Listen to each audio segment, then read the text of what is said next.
8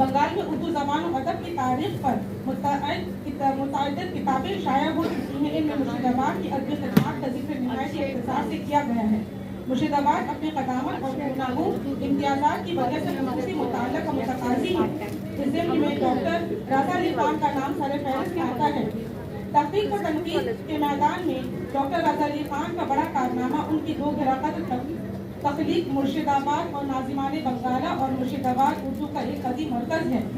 یہ ان کا تخلیقی مقالہ ہے جس پر انہیں کلکتہ یونیورسٹی نے PhD کی سند تفویض کی تھی. اس مشکل ترین موضوع کا انتخاب موضوع نے صرف اور صرف اس غرض سے کیا تھا تاکہ مرشد آباد کا ادبی چرچا عام ہو، یہاں کی گلستان شاعری کا ذکر اردو ادب میں شمار کیا جائے. اس قدیم شہر کی ادبی خدمات کو فراموش نہ کر کے اس کی ادبی حیثیت کو تسلیم کیا جائے.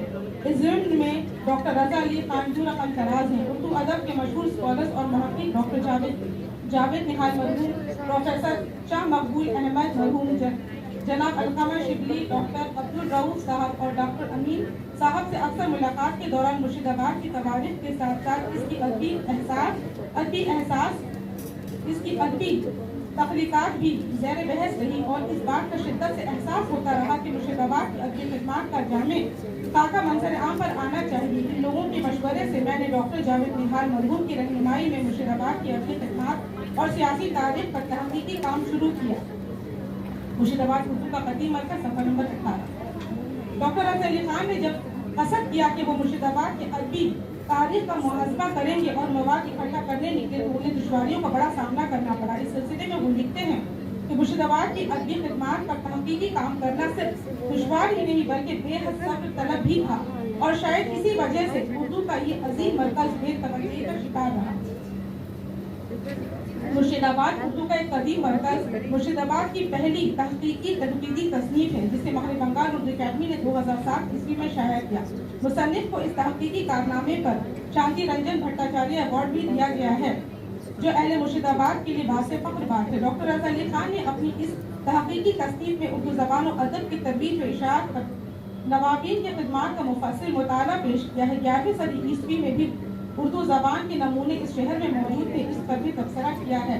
میں کوٹیشن خرچ کر رہی ہوں، وقت بالکل نہیں ہے.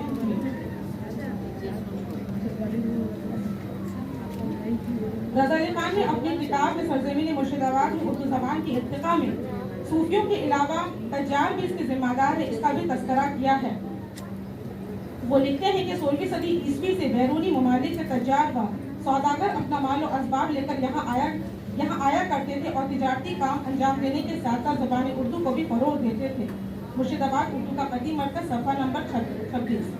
مرشد آباد میں اردو زبان کے فروغ میں غیر مسلم مذہبی پیشواؤں نے بھی بڑا اہم کردار ادا کیا ہے. 17ویں صدی عیسوی میں یہاں کے گرجا گھروں میں عیسائی مذہب کے تبلیغ و اشاعت کا کام اردو زبان میں ہوا کرتا تھا. صرف یہی نہیں بلکہ مذہبی کتابوں کے تراجم بھی ہوئے. یہاں کی عدالت کی کارروائی بھی اردو زبان میں ہی انجام دی جاتی تھی. نوابی نے مرشد آباد کا تعلق شیعہ اثنا عشری عقیدے سے رہا ہے، اس لیے یہاں صنف مرثیہ نگاری اور مرثیہ خوانی کو بھی خوب ترقی ملی. اس صنف شاعری نے زبان کو خوب فروغ دیا. اکثر ایام محرم میں یہاں نوابی بیرونی ممالک و مختلف مقامات میں شعراء، ادبا، مرثیہ نگاروں اور عالم دین کو یہاں دعوت سخن دے کر بلوایا کرتے تھے اور ان کی خدمت کرتے. ان کی مہمان نوازی میں کوئی کمی نہ رہ جائے اور نوابین کی خدمت سے متاثر ہو کر کئی شعراء و ادبا ہمیشہ کے لیے دربار نوابین سے منسلک رہے. نواب علی وردی خان کے بڑے داماد نوازش محمد خان نے مرزا ظہور علی خلیق کو بادشاہ محمد شاہ کے عہد حکومت میں دلی سے یہاں بلوایا تھا. مرزا ظہور علی خلیق بڑے معروف مرثیہ گو و مرثیہ خان گزرے ہیں. ڈاکٹر رضا علی خان کی اس تخلیقی تصنیف میں یہ بات بھی آشکار ہوتی ہے کہ اس تاریخی شہر میں صرف شعر و سخن اور رسائی ادب نے ترقی نہیں کی بلکہ نثر میں بھی کافی کام ہوا ہے.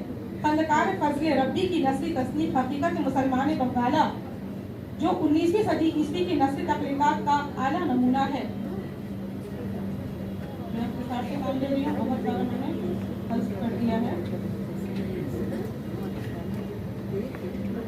رضا علی خان نے اس تخلیقی تصنیف میں 17ویں صدی عیسوی سے لے کر 20ویں صدی عیسوی کے شعراء کرام کا مختصر تذکرہ اور نمونہ کلام پیش کیا ہے. انہوں نے تقریباً 100 سے زائد شعراء کا ذکر کیا ہے جس میں مقامی اور غیر مقامی شعراء شامل ہیں. مثال کے طور پر احقر کمالالدین احقر، میر امانی اسد، میر علم خواجہ امین الدین امین، میر مدن بہادر بیتاب، سید عبد الوہاب اور رام جودت، میر محب علی حالی، ہیبت علی قلی حسرت، میر محمد تقی خیال وغیرہ کے نام قابل ذکر ہیں۔ مرشد آباد اردو کا ایک قدیم مرکز مرشد آباد کی پہلی ادبی تاریخی نمونہ ہے جس پر شہر کی پوری تواریخ کا تذکرہ ہوا ہے اور شعراء کرام کی خدمات کا ذکر کیا گیا ہے۔ میں ایک اور کتاب کا ذکر کرنا چاہوں گی۔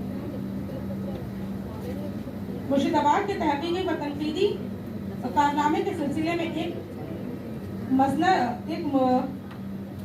ایک تحقیقی کارنامہ مرشد آباد کے 4 کلاسیکی شعراء ہیں جسے پروفیسر یوسف تقی مرحوم نے لکھا ہے۔ اس کتاب کو انہوں نے اس زمانے میں لکھا جب کلکتہ یونیورسٹی میں وہ بحیثیت معلم تھے اور درس پر تدریس کے کام انجام دے رہے تھے۔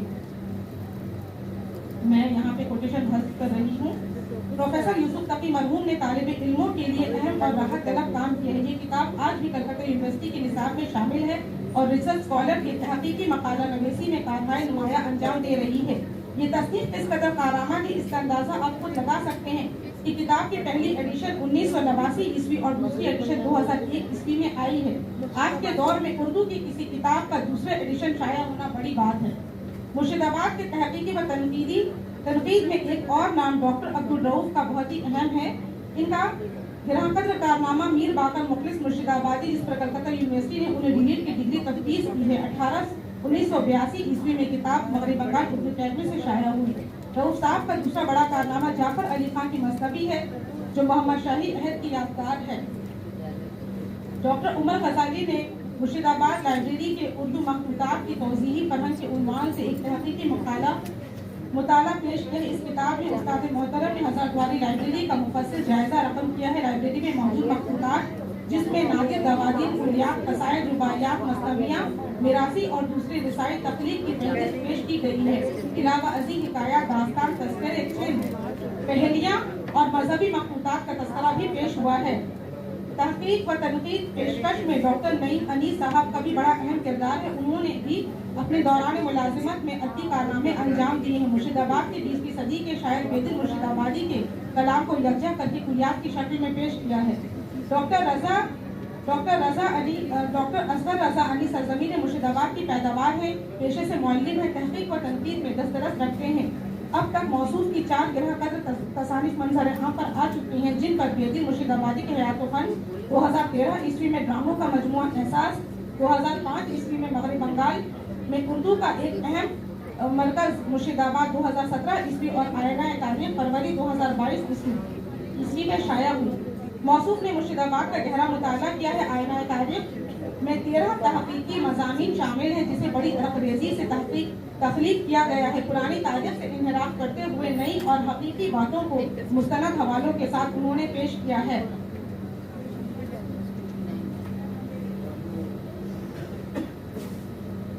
تحقیق و تنقید کے سلسلے میں راقم الحروف نے بھی ایک چھوٹا سا کام انجام دیا ہے بعنوان دیوان شباہت۔ 2018 عیسوی میں مرشد آباد کے لائق تہذیب شاعر جو 20ویں صدی عیسوی کے شعراء کرام شمار کیے جاتے ہیں، ان کا دیوان مرتب کیا ہے، جسے 2018 عیسوی میں اتر پردیش اردو اکیڈمی سے ایوارڈ سے نوازا جا چکا ہے۔ مرشد آباد کے تحقیقی عمل میں یہ ایک بیش قیمتی اضافہ ہے۔ 2020 عیسوی میں سیدہ جینیفر رضوی نے دبستان مرشد آباد کے قدیم و جدید شعراء کے عنوان سے ایک تحقیقی تصنیف پیش کی ہے، جس میں انہوں نے 25 مقامی و غیر مقامی شعراء کا تذکرہ کیا ہے۔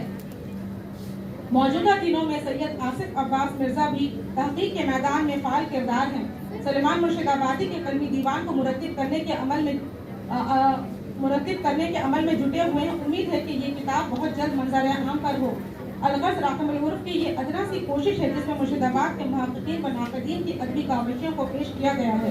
آج بھی اس قدیم تاریخی و ادبی مرکز میں تحقیقی کام انجام دینے کا سلسلہ جاری ہے۔ اب بھی ہزار دواری لائبریری میں سینکڑوں غیر مطبوعہ شعر جو اپنی قدامت کے تحت اردو ادب کا قیمتی سرمایہ ہے، محقق و ناقدین کی ایک نظر کا متقاضی ہے۔ اگر ان پر سنجیدگی سے کام کیا جائے تو مرشد آباد کے تحقیقی و تنقیدی صرف میں گراں قدر اضافہ ہو اور مرشد آباد کی ادبی حیثیت متعین کی جا سکے۔ شکریہ۔